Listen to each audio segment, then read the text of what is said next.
candidato que também vai fazer um ato hoje, vai fazer um ato aqui em São Paulo, no Largo São Francisco, em frente à Faculdade de Direito da USP, é o candidato Renan Santos, do partido Missão. E aí, Sakamoto, eu queria saber um pouco do teu olhar sobre o Renan. Que papel o Renan Santos vai desempenhar nessa eleição? Olha, o Renan, eu já fiz 1 milhão de críticas aqui ao MBL, eles sabem disso, mas é inegável a capacidade de comunicação deles com um grupo específico da sociedade, principalmente jovens, homens jovens, na qual em diversas e seguidas pesquisas eles vêm aparecendo numa camada muito superior ao demais. Ele vem aparecendo à frente de Caiado, à frente de Zema, né, rivalizando com os outros candidatos com maior intenção de voto. O Renan, ele se apresenta nessa eleição mais do que um candidato antissistema. Acho que eu não concordo com a análise que coloca ele como candidato antissistema puro e simples. Ele usa táticas disso, ele até usa táticas, inclusive, do próprio Pablo Marçal, a questão dos vídeos, a questão de causar, de estar o tempo inteiro em evidência, de ser alguém que se diz que não é da política, era fora da política e vai entrar na política. Mas, ao mesmo tempo que ele faz isso, ele não está se apresentando como um candidato maldito, que está contra tudo e contra todos. Não, ele vai costurando com a Faria Lima. Tem uma parte da Faria Lima que vê com bons olhos uma candidatura dele, lamenta que seja, inclusive, Flávio, que esteja em primeiro lugar, preferem ele e Caiado.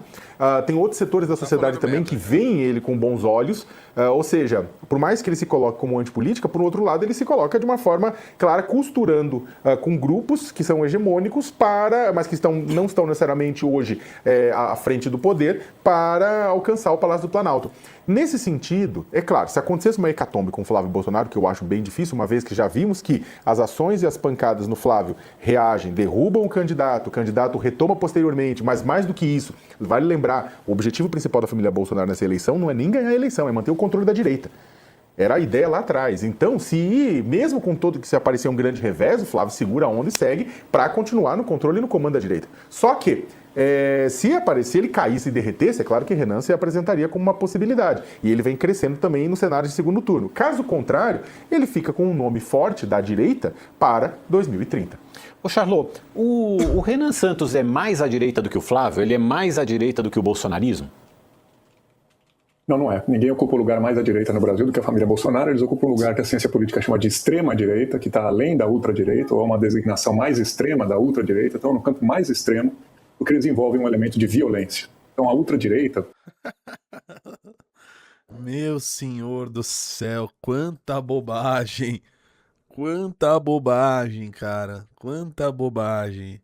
Sei nem por onde começar uma bosta dessa, cara. O Flávio Bolsonaro é um elemento do centrão, rapaz. Não fale uma bobagem dessa. Não há nada de radicalismo porque não há nada de ideológico no bolsonarismo. No Flávio Bolsonaro não há nada de ideológico. Há zero ideologia.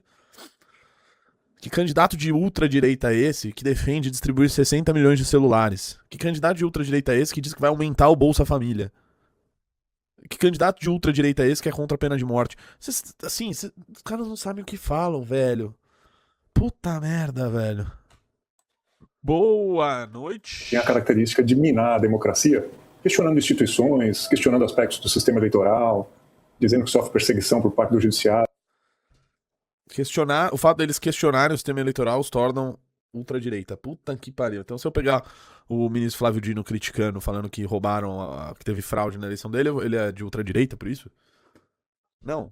O fato do cara ser um golpista ou qualquer coisa do tipo não o torna de ultradireita. Inclusive, o colega acho que não sabe aí, mas existem muitos golpistas aí na América Latina e muitos deles de esquerda. Coisa do tipo. Então, essa é a ultradireita. Já faz coisas que a direita tradicional não faz. Agora, dentro dessa ultradireita, você tem a extrema-direita, cuja característica é o recurso à violência. Então, essa questão da amplitude no acesso às armas, essa questão do cidadão pegando em armas para confrontar a criminalidade, essa questão dos militares se envolvendo na questão política nacional, essa evocação de memórias da ditadura militar, esse chamado aos militares participarem de alguma forma do que eles veem como uma garantia da democracia em seus próprios termos, né? Como se coubesse as Forças Armadas serem fiadoras da democracia no Brasil. Então, toda essa confusão do ambiente securitário, do ambiente violento, das armas, com a questão política, tensionando as instituições, questionando a democracia, é uma característica da extrema-direita. A gente só tem no Brasil o bolsonarismo liderando esse setor, então a gente tem uma ultradireita mais ampla, mas na extrema-direita essa família assume o protagonismo inquestionável e é um caso, inclusive, raro na região. Porque mesmo se você pega políticos aqui da América Latina que são de ultradireita, Antônio Casti, Milei, nenhum deles está fazendo um apelo tão grande à questão da violência, das Forças Armadas, como o governo Bolsonaro fez e como o Flávio dá sinais de que pretende continuar incentivando. Então é um lugar bastante extremo, bastante incomum internacionalmente e bastante radical. Josias, quero te ouvir. Gente do céu. O cara fala isso e naturalizam um cara falar uma bobagem dessa. Veja, então o Flávio Bolsonaro, o ladrão Flávio Bolsonaro, né, parte do sistema que recebia dinheiro do Vorcaro, ele é mais radical à direita do que o Javier Milei, que fez reformas absolutamente impopulares. O cara que tá dizendo que vai distribuir celular e aumentar o Bolsa Família. É inacreditável, cara. O cara aprende a falar, exatamente, o Vitor, é um papagaio que aprende a falar extrema direita e vira analista político profissional. Exatamente isso, cara. Meu Deus. Vamos ver o outro, o Josias, né? O Josias, ele tem aquilo que eu falo, né? Ó. Você vê que isso daí não falha, tá? Desculpe você que me assiste e usa óculos redondo, colorido, tá? Às vezes você pode estar certo. Mas, em geral, quando você vê uma opinião merda, o cara tá com o maldito óculos redondo colorido, ó. Você vê que já tava um e agora tá vindo o outro aí com outros óculos mais coloridos aí, redondos, né? Sempre tem esse problema. E também sobre o Renan Santos, que papel que ele vai ter nessa eleição? Ele não tem direito a horário na televisão, né, horário político na televisão, vai fazer uma campanha toda baseada em internet e também nos atos públicos e nos recortes que isso possa gerar para a internet, provavelmente vai tentar causar nos debates também, né, aproveitar ali a exposição que ele possa ter em eventuais debates também. Que papel que ele vai cumprir nessa eleição, nessa campanha, Josias? Sabe que não tem a menor chance na eleição presidencial e está fazendo o papel que interessa ao Missão. Missão nasceu ali de uma costela do MBL, aquele Movimento Brasil Livre. Sim, nasceu de uma costela, né? Tem uma parte que não tem a ver. Puta, que cala a boca, cara. Curiosamente, eles têm no antipetismo a mesma origem do bolsonarismo. Então, ele também esse MBL se nutria do antipetismo, assim como o bolsonarismo se nutriu, né? E eles surgiram ali naquele ambiente de revolta antissistema de 2013, né, que resultou no impeachment da Dilma Rousseff. Então, ali iniciou-se um período muito dramático para o PT, porque houve ali foi como se a Dilma tivesse desfeito o personagem que a fez, né? Porque o Lula, nos 2 primeiros mandatos, ele teve uma aprovação estupenda. Ele saiu da presidência da República com aprovação superior a 80%. Criou-se ali a ideia de que o PT formava no Brasil uma nova classe média. E aí, no governo da Dilma Rousseff, essa nova classe média levou um tombo. Então, houve uma cisão. E ali nasceu esse sentimento difuso que até hoje perdura na política brasileira, esse sentimento antissistema. E o MBL, que nasceu nessa forma de movimento, ganhou agora o formato de um partido, a missão, e o Renan Santos tem a atribuição de dar vida a esse partido, dar visibilidade a esse partido, para que ele tenha presença no legislativo e mais adiante, evidentemente, eles têm ambições.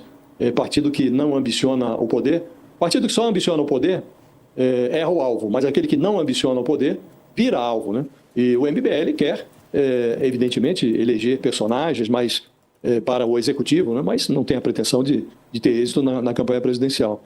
E eles estão surfando esse antipetismo, que ainda tem muita força no Brasil, mas não tem condições de concorrer com o Flávio Bolsonaro. O Renan Santos talvez seja hoje o personagem mais vigoroso em relação aos ataques direcionados ao Flávio Bolsonaro. Mas a dimensão dele não permite nada além do que ele está fazendo, que não é pouco, hein? Ele empatar com esse... Tá que pariu, o cara não sabe falar, velho. O cara não consegue formar um raciocínio. Ô, meu senhor, o senhor está gagá? Que bosta de comentário. Não, eles querem eleger personagens, mas não é ter êxito na campanha presidencial. Você tirou isso da onde? Dessa sua careca lustrosa, né? O Ronaldo Caiado, que está, como disse há pouco, há 40 anos na política, sem se meter em escândalos, que é um conservador clássico, e ultrapassar o Romeu Zema é um grande feito. Então, acho que o papel dele já está sendo cumprido na campanha. Se ele obtiver mais do que isso, mas não creio que ele vá ultrapassar os 2 dígitos, vai ficar ali nessa nas franjas da pesquisa, mas isso já terá sido um grande feito para ele, Mauro. Nota mental.